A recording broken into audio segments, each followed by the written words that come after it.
The NCAA and ESPN have reached a new 8-year media rights deal worth more than $115 million annually. That is roughly 3 times the annual value of the current 14-year deal. An NCAA spokesperson confirmed that an additional 25%, or $28 million annually, will help with production and marketing costs. The deal runs through 2032.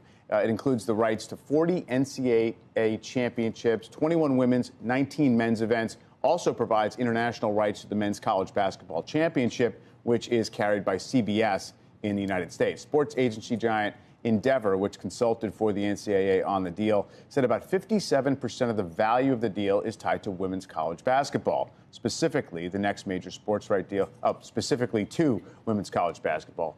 The next major sports rights deal up for grabs is the NBA. Its current deal expires following the 2024-2025 season. I mean, it makes sense. It makes sense in part because of gambling on sports, which has increased viewership on sports, which means that you can charge more for ads on these things.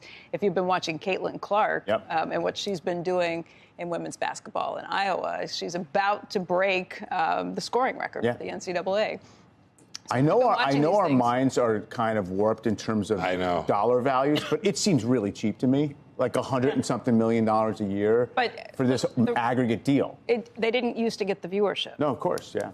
Now they're getting the viewership, which is why you have the dollars that will go along with it. And I think it's commensurate to what you've seen. And a lot of it has to be tied into. Yeah.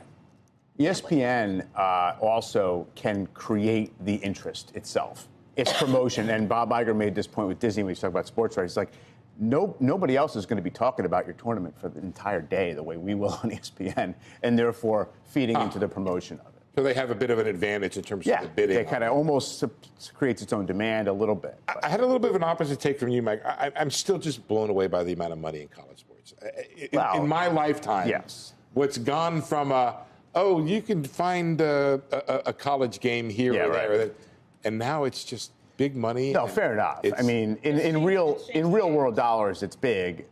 And relative to history, it's big. But just relative to, like, the money that gets thrown around in pro sports. Look, I watched every championship game, and I'm going to watch the when is the championship? Next Monday night. Yeah. I'm glad to see the athletes get a share in what they've done. But at the same time, it also makes me sad that everybody leaves every team every year. They transfer it's up for grabs. They all go to the transfer portal. It's hard as a fan to be like excited about the team because you really get invested with the players, and when they leave after a year, it stinks. I just had a reaction because, as an economics reporter, the idea of these guys from Florida State sitting out makes perfect sense. Yeah, exactly. You go in, you get an ankle injury, you reduce your value by $3 million. At the same time, as a fan, very sad to see what happened with that game, right? Right. It's hard.